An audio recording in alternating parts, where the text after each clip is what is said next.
Demoliti, distrutti, annientati, dominati. L'Inter vince ancora meritatamente, asfaltati, come scrive il nostro José. Grande José, grazie di cuore. Inter 3, Milan 0. La Supercoppa è nostra. Ancora una volta il primo trofeo stagionale è dell'Inter.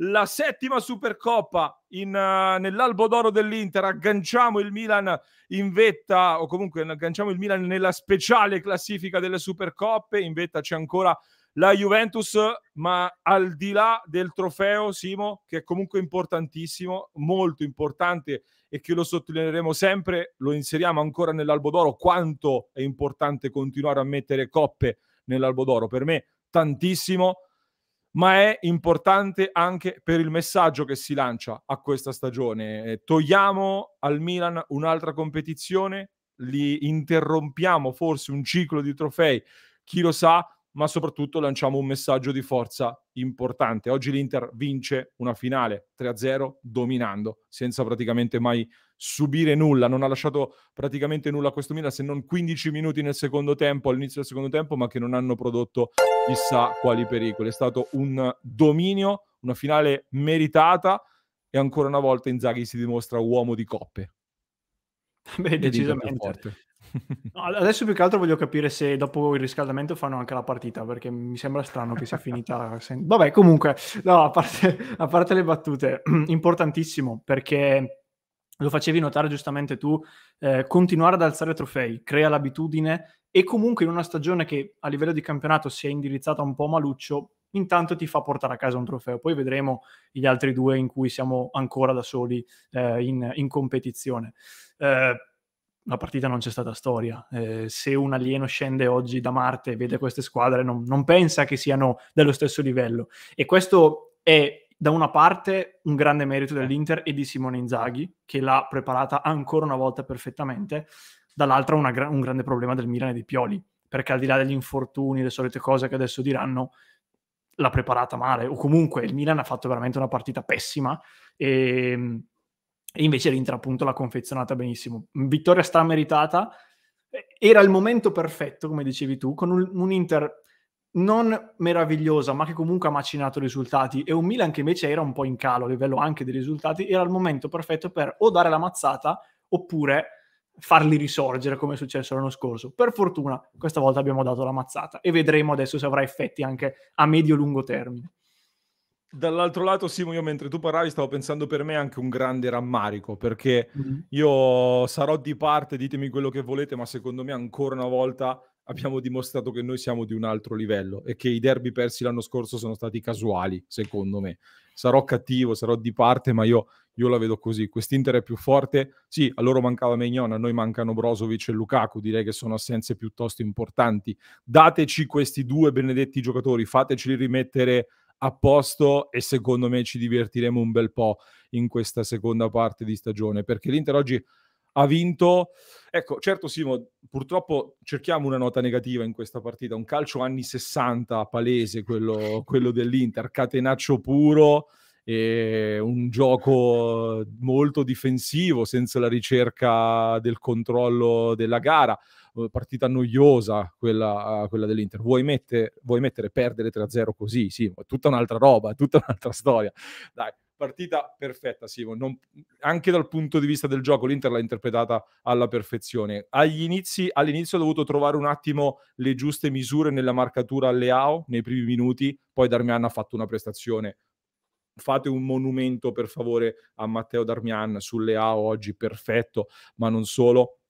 Dzeko davanti, prestazione top assoluta. Lautaro Martinez da leader, trascinatore, gol spaziale. Lo avessero fatto non so, quei giocatori che hanno molto hype a livello mondiale, se ne parlerebbe all'infinito. Lautaro ha fatto una giocata clamorosa.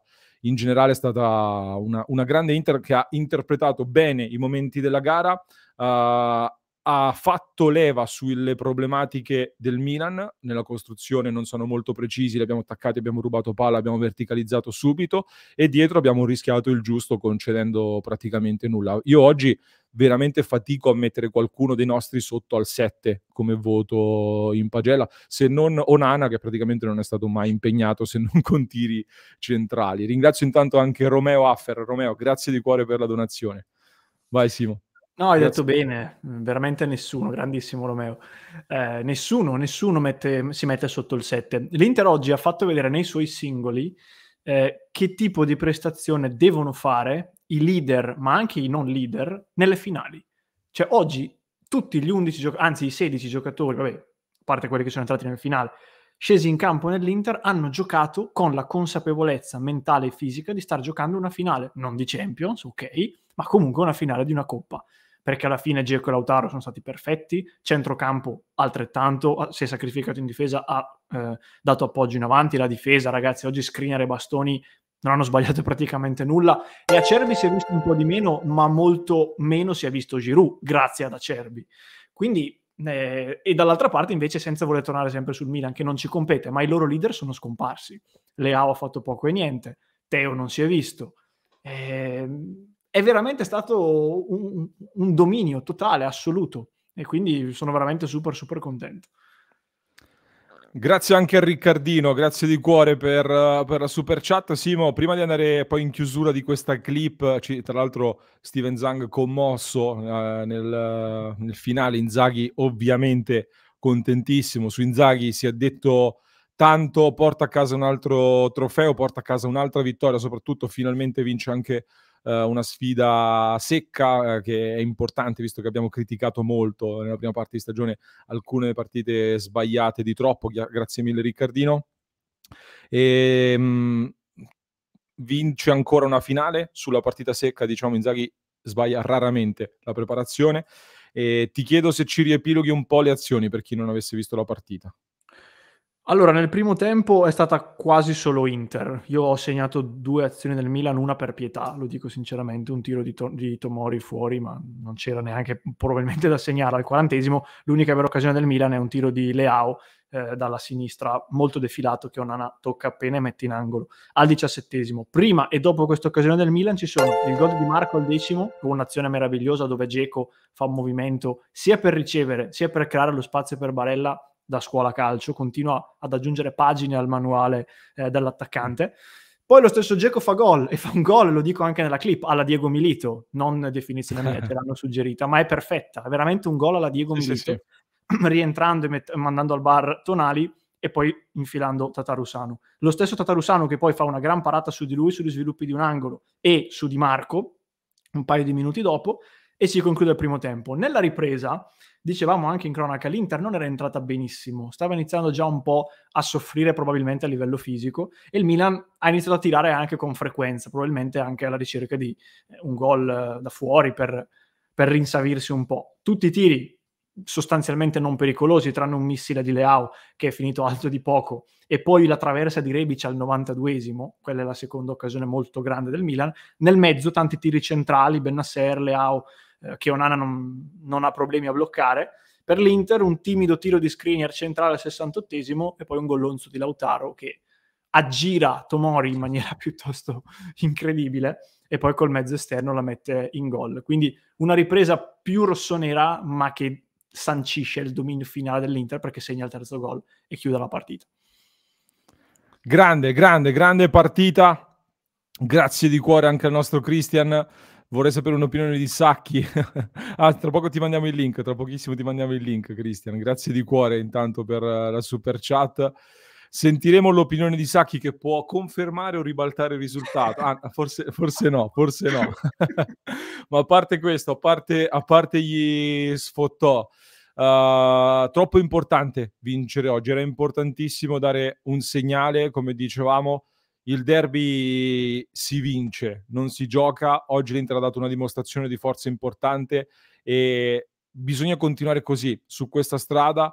E poi, come dicevo Simo, adesso abbiamo dimostrato ancora una volta che in partita secca ce la giochiamo con chiunque. Io mi presento alla gara contro il Porto molto convinto del nostro potenziale e di poter passare il turno, e si possono aprire grandi spiragli importanti.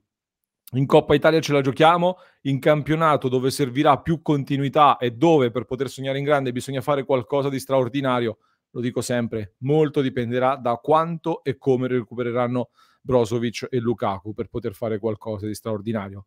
Però ancora oggi grande dimostrazione di forza, finalmente, adesso ci manca solo la continuità, altrimenti da questa partita usciamo con tante note positive.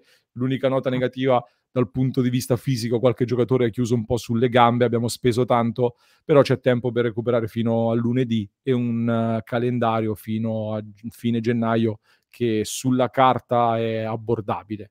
Grazie anche a Chiara che dice: da mesi la mia telecronaca siete voi. Grazie mille Chiara, e per noi è un onore poter seguire di settimana in settimana ogni partita con voi, con la chat, la diretta più seguita in Italia. Grazie davvero di cuore. Simo, lascio a te per chiudere la clip e poi andiamo con le pagelle a parte dei tifosi. No, io sono soddisfattissimo. Chiudo dicendo solo una cosa. Mi auguro che tutti coloro che in questo momento stanno vedendo o ascoltando questa clip possano gioire anche per la notizia del rinnovo di Skriniar, perché in questo momento mi piacerebbe tantissimo che a completamento di una serata perfetta arrivasse Skriniar davanti ai microfoni e dicesse: vi annuncio che rinnovo il contratto con l'Inter, o se non va davanti ai microfoni che esca il comunicato, come cavolo volete voi, ma completare la serata in questo modo. Probabilmente sono un illuso, lo so, perché non accadrà, però sarebbe davvero, cioè andrei a dormire, sarebbe la notte più felice della mia vita probabilmente, mettendo insieme tutto. Vediamo un po'. Chiudiamo qui questa clip. Allora, vi ricordo, se non l'avete ancora fatto, iscrivetevi al nostro canale. Tutti i giorni siamo in diretta, nuovi contenuti ogni giorno, e vi aspettiamo poi ovviamente ogni giorno per commentare, e a parte con le pagelle dei tifosi vi aspettiamo poi nel club di Passione Inter su www.passioneinter.club se volete supportarci.